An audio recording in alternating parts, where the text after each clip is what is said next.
ये बात ये नहीं करते हैं कि मंदिरों में केवल एक जाति के ही व्यक्ति की नियुक्ति क्यों हो।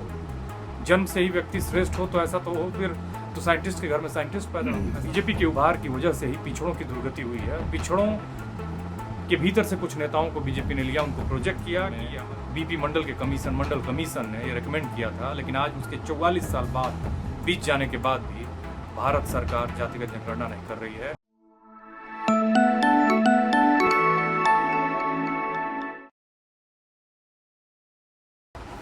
नमस्कार, मैं संदीप यादव। स्वागत है आपका इस वीडियो में। इस वीडियो में मैं बात करूंगा कि बीजेपी क्यों आरक्षण विरोधी पार्टी है और कैसे इसने हमेशा शुरुआत से ही आरक्षण का विरोध किया है और आगे भी करती रहेगी। कैसे बीजेपी का उदय ही आरक्षण विरोध से हुआ। जी हाँ, जैसा कि हम जानते हैं आरएसएस को बनाया गया था। आरएसएस का मतलब राष्ट्रीय स्वयं सेवक संघ को 1925 में, इसी सितंबर में 26 सितंबर 1925 को उसका निर्माण किया गया था केशव बलराम हेडगेवार के द्वारा। और उनका जो दर्शन है, उनकी जो समझ है राष्ट्रीय स्वयं सेवक संघ की, वो गोलवलकर और सावरकर के सिद्धांतों पर है। उन्होंने हिंदुत्व के दर्शन पर इसकी स्थापना की कि हिंदू श्रेष्ठ है, हिंदू सुप्रीमेसी के भाव के साथ उन्होंने कि हिंदू रक्षा करनी है, हिंदू श्रेष्ठ है। लेकिन हिंदू धर्म के भीतर ही तमाम विकृतियां हैं, तमाम इस दर्शन के भीतर ही विकृतियां हैं। ये अपने लोगों के साथ ही, जो इनकी वर्ण व्यवस्था के हिसाब से छोटी जातियों के लोग हैं, उनसे भेदभाव करते हैं, उनके साथ छुआछूत का व्यवहार करते हैं, लेकिन उस पर बात नहीं करते हैं। हिंदू श्रेष्ठता की बात करते हैं और ये मुसलमानों के आक्रमण से देश को बचाने की बात करते हैं, पश्चिम प्रभावों से बचाने की बात करते हैं, अंग्रेजों से बचाने की बात करते हैं। लेकिन ये अपने लोगों के भीतर की गैर बराबरी पर बात नहीं करते हैं। अपने लोगों के भीतर जो छुआछूत है, जो विकृतियां हैं समाज में, उसको दूर करने पर बात नहीं करते हैं। उस वर्ण व्यवस्था को जस्टिफाई करते हैं जिसने एक व्यक्ति को श्रेष्ठ बताती है और एक व्यक्ति को निम्न बताती है। वो उस हायरार्की को डिफेंड करते हैं जिसको बाबा साहब भीमराव अम्बेडकर ने डिमोलिश किया था। इसी पर बात करेंगे कि बीजेपी क्यों आरक्षण विरोधी है। बीजेपी चर्चा में आई, हालांकि 1990 से पहले बीजेपी जनसंघ के रूप में चुनाव लड़ती थी और भारतीय जनता पार्टी 90 के बाद एक शक्ति बन के उभरी। जब कांग्रेस का सवर्णवादी नेतृत्व कमजोर पड़ा, तब बीजेपी का उदय हुआ। जब बीजेपी ने सामने से मंडल कमीशन का विरोध करना शुरू किया और कमंडल की राजनीति की आड़ में हिंदू एकता की बात की, और हिंदू एकता की आड़ में हिंदुओं के भीतर के बहुजनों, मतलब एसटी, एससी, ओबीसी के साथ को मिलने वाले न्याय का भी विरोध किया। ऐसे विरोध किया क्योंकि हिंदुत्व दर्शन की तो बात करते हैं, धर्म की बात करते हैं, लेकिन धर्म के भीतर न्याय की बात नहीं करते हैं। ये मंदिरों में जाति के आधार पर पुजारियों की नियुक्ति की बात नहीं करते हैं। ये बात ये नहीं करते हैं कि मंदिरों में केवल एक जाति के ही व्यक्ति की नियुक्ति क्यों हो। जन्म से ही व्यक्ति श्रेष्ठ हो तो ऐसा तो हो, फिर तो साइंटिस्ट के घर में साइंटिस्ट पैदा हो। ऐसा तो कहीं संभव नहीं है कि एक व्यक्ति अगर प्रतिभाशाली है तो हो सकता है कि उसका बच्चा भी प्रतिभाशाली होगा। हो भी सकता, नहीं भी हो सकता, दोनों के चांसेस बहुत ज़्यादा हैं। इस आधार पर इस सिद्धांत को आगे बढ़ाना मतलब देश को पीछे ले जाने की तरह है, क्योंकि जो भी प्रतिभाशाली है, चाहे वो एसटी है, चाहे वो एससी है, चाहे वो ओबीसी है, चाहे वो सवर्ण है, इन सबको जो उसमें बेहतर कर सकता है समाज के लिए, देश के लिए, पूरी मानवता के लिए, उसको आगे बढ़ाना चाहिए।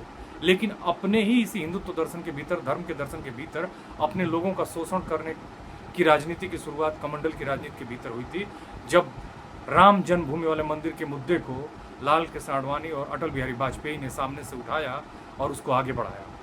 और इस मुद्दे की आड़ में वो बात करते रहे कि कैसे धर्म जो है वो जरूरी है। मैं आपको एक आंकड़े के साथ स्पष्ट करूं कि इसी दौरान 1990 के दौरान चीन और भारत दोनों करीब करीब एक ही आर्थिक स्थिति के आसपास थे। दोनों की इकोनॉमी एक ही जगह थी।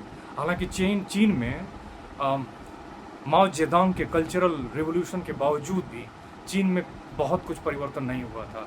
उन्होंने चीन में साम्यवाद लाने की कोशिश की, सामंतवाद को ख़त्म किया, एक किचन की बात कही, उन्होंने क्लास स्ट्रगल को ख़त्म करने की बात कही। उन्होंने संसाधनों की, बुर्जुआ और प्रोलेटारिएट के भीतर का जो संघर्ष था उसको ख़त्म करने की बात कही और प्रोलेटारिएट के लिए सम्मान के जीवन की बात की, सर्वहारा के सम्मान के जीवन की बात की। इसीलिए कल्चरल रिवोल्यूशन वो ले आए और वहाँ के धनी धनी लोगों को भी उन्होंने सामान्य जीवन दिया। लेकिन असली जो परिवर्तन हुआ चीन में वो डेन जियाओपिंग के ज़माने में हुआ, जब उन्होंने कई आर्थिक सुधार किए और 1990 के आसपास भारत भी चीन के बराबर था। लेकिन मंडल जो एक बहुत ही सुधारवादी कदम था, एक बहुत ही प्रगतिशील कदम था, जिसे बीपी सिंह की सरकार ने, विश्वनाथ प्रताप सिंह की सरकार ने 7 अगस्त 1990 को लागू किया। हालांकि कुछ लोग कोर्ट चले गए।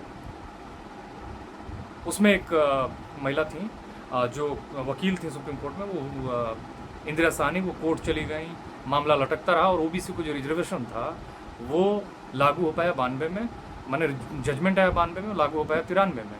तो ये पूरा जो मसला है इंदिरा साहनी का, 93 में भारत करीब करीब ओबीसी, जो भारत का एक पिछड़ा वर्ग था, उसके साथ न्याय करके आगे बढ़ने की तरफ था। तब तक बीजेपी बांटने की पॉलिटिक्स धर्म के नाम पर ले आई। धर्म जरूरी है, धर्म की पॉलिटिक्स वो भी लोगों को जोड़ने के लिए की जगह पर बांटने के लिए बहुत ही घातक है। और पोलराइजेशन करने के लिए हिंदू मुसलमान का नैरेटिव गढ़ा गया, धर्म का नैरेटिव गढ़ा गया कि बाबरी मस्जिद बाबर ने बनाई थी राम मंदिर को गिरा के, इसलिए हम बाबरी मस्जिद को गिराएंगे, राम मंदिर का निर्माण करेंगे। मामला था बैकवर्ड कास्ट को न्याय का, उनके युवाओं को नौकरी देने का और देश को आगे बढ़ाने का। लेकिन मामला मुड़ गया मंदिर की तरफ और ओबीसी के ही लोग जो बहुत ज़्यादा लिटरेट नहीं थे, बहुत ज़्यादा कल्चरली इवॉल्व नहीं थे, वो वही मंदिर के आंदोलन में कूद पड़े। उन्होंने सबसे ज़्यादा अपनी जानें भी दी और अपना अधिकार भी गंवाया। जो मंडल से के लागू होने से स्मूथली उनको न्याय मिलता, उसकी जगह पर वो मंदिर बनवाने के लिए अयोध्या गए और उस पुलिस और नागरिक संघर्ष में उनकी जानें गईं, उनकी कई पीढ़ियाँ पीछे गईं और वो उनका जो मजबूतीकरण होना था, इवॉल्वमेंट होना था, वो रुक गया और आगे जाने की बजाय ये तबका पीछे जाता रहा। आपको एक और तथ्य बता दूं कि 1990 से पहले ओबीसी, जिसकी आबादी अभी भारत में 60% के आसपास बताई जाती है, हालांकि जिसकी आबादी अभी मंडल कमीशन ने बताई थी अपने कमीशन की रिपोर्ट जब जमा कर रहे थे 31 दिसंबर 1980 को बीपी मंडल, तो उन्होंने 52% तय की थी। इस 60% आबादी वाले तबके के लोगों का केवल 5% ABCD ग्रुप ABCD की नौकरियों में रिप्रेजेंटेशन था। ये लोग केवल अगर 60 लोग थे तो इनमें से 5 लोग नौकरियां करते थे। ये हालत थी और इनकी जो स्थिति बद से बदतर होती जा रही थी। मंडल कमीशन आया, इनके सम्मान और न्याय की बात कर रहा था, लेकिन ये मंदिर के आंदोलन में कूद पड़े। एक पार्टी ने उनको रास्ता उधर का दिखाया, क्योंकि वो जानते थे कि यार मजबूत हो जाएंगे तो हमारा प्रिविलेज, हमारी हेजेमनी और हमारी सत्ता पर से कंट्रोल खत्म हो जाएगा। और इनके फॉलोअर्स वही बने जो कांग्रेस में उस समय कांग्रेस की उसी अपर कास्ट पॉलिटिक्स का समर्थन करते थे। कांग्रेस के कमज़ोर पड़ जाने में, अपर कास्ट इंटरेस्ट को डिफेंड करने में कांग्रेस कमज़ोर पड़ गई और वहाँ से ये तबका निकल के बीजेपी में आया और बीजेपी मजबूत हुई, कांग्रेस कमज़ोर हुई। जहाँ जहाँ कांग्रेस खत्म हुई वहाँ बीजेपी मजबूत हुई। उत्तर प्रदेश में नारायण दत्त तिवारी मुख्यमंत्री हुआ करते थे 90 के दौरान, 89-90 के दौरान। मुलायम सिंह के चीफ मिनिस्टर बनने से पहले नारायण दत्त तिवारी कांग्रेस के चीफ मिनिस्टर होते थे। उसके बाद कांग्रेस कभी भी, बीजेपी के उदय के बाद कांग्रेस कभी भी अपने दम पर उत्तर प्रदेश और बिहार की सत्ता में वापसी नहीं कर पाई। कांग्रेस के ही वो जो समर्थक थे वो उधर बीजेपी में गए जहां उनका इंटरेस्ट पूरा होना था और बीजेपी लगातार पिछड़ों को बेवकूफ़ बनाती रही। 2007 में कांग्रेस अर्जुन सिंह के नेतृत्व में सेंट्रल गवर्नमेंट के लेवल पर ओबीसी का रिजर्वेशन कांग्रेस ने रिजर्वेशन लागू किया और सामाजिक न्याय की बात को आगे बढ़ाया। हालांकि जातिगत सर्वे भी कराया अपने UPA 2 के शासन में, जिसका शासन 2014 तक चला, लेकिन उसको भी कई लोग कांग्रेस के भीतर ही थे जो उन आंकड़ों को सामने नहीं आने देना चाहते थे, जिनके ऊपर आरोप लगे। प्रणब मुखर्जी उसमें से मुख्य थे और कहा गया कि आंकड़े ठीक से कलेक्ट नहीं किए गए हैं और उसको दबा दिया गया।